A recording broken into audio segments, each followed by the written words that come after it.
I'm Cape Joel, and this is Comic Smack, your weekly, daily, all-the-time, anytime comic show where I give you your fix of everything you need to know from the world of comic books and superheroes. And on today's show, we're taking a closer look at Justice League of America issue number 5. Without a doubt, the main man, the last Zarnian Lobo, is the most unstable and volatile member of Batman's new team. Will he bring it all crashing down around their ears? Let's hop on in together and find out, shall we? So, as we open up the comic, the new Justice League of America is having themselves a little press conference talking about what went down in the fight with Lord Havoc, which, makes a lot of sense. As you'll recall, one of my gripes from the previous arc is how exactly this team was supposed to, work under the radar without huge stuff like this getting out to the public. Now they seem to be meeting it all at the pass, but this still doesn't answer the very important question of how does the rest of the regular Justice League not know what's going on here, and why don't they question Batman's motives for creating a brand new team? Vixen, who as we can see is basically the de facto leader when Batman's not around, says that they want the JLA to function differently than the main Justice League. They want it to have a public-facing face. They want to interact with the public on a regular basis and be able to help everyday schmoes with their problems. And you know what, after saying that, it's not very long until Ray is approached by one of the journalists about a problem happening in a place called Penn City in Pennsylvania. It would seem that a weapons cartel led by an old Wonder Woman villain named Nicole Agus has moved on into an old mining town and has taken over it, turning the population into slaves and making their weapons. These aren't just regular weapons either, as we find out. These are weapons powered by some sort of strange ancient Greek magic that makes them do all sorts of super things. FYI, we actually saw a version of Agus previously in another Wonder Woman story, but it seemed like he was killed. Now he's back alive and also back to his original form. This guy, as we find out, sells weapons not just for fun and profit, but also because he believes in destabilizing areas. He's a big fan of chaos, don't you know? And when Batman caught wind of him selling a bunch of his crazy weapons to Gotham's own Whisper Gang, well, he went ahead of the JLA to try and stop him. Of course, now that we know the media is going to be watching the Justice League of America that much closer, Batman has a whole other set of priorities that he didn't think of before, mainly making sure Lobo doesn't hurt anyone. Which, is pretty easier said than done. Even though he owes Batman a life debt, you're not going to stop the main man from doing pretty much anything he wants, anytime he wants.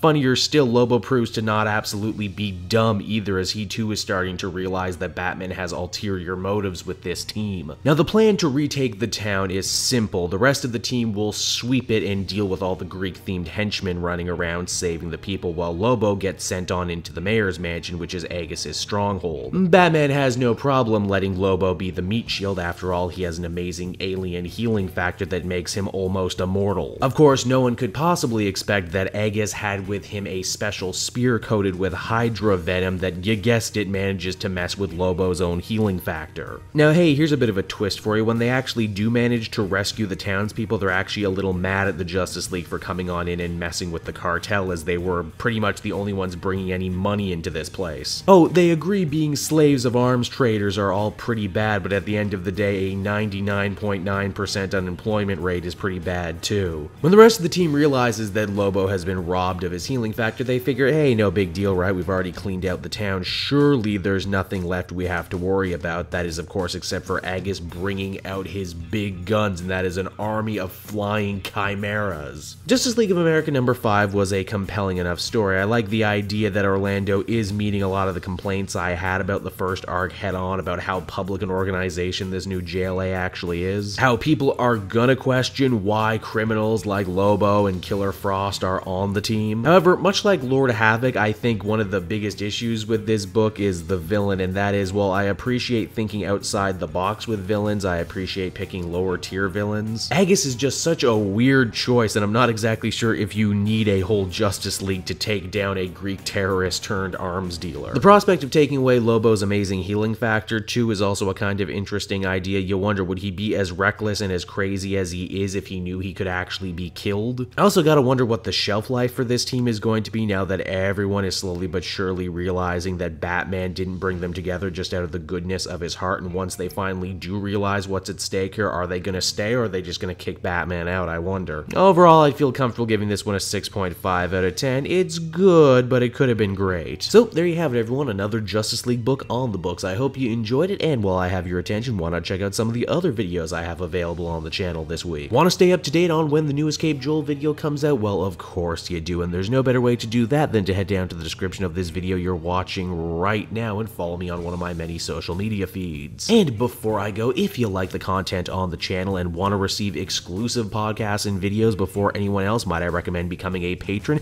Patrons get to support me and the growth of the channel and reap special benefits while they're at it. It really is a win-win. A little bit goes a long way, and even as much as $1 helps me out greatly. So until next time, everyone, this has been Cape Joel. Thank you so much for watching, and I will see you in another video. Bye-bye.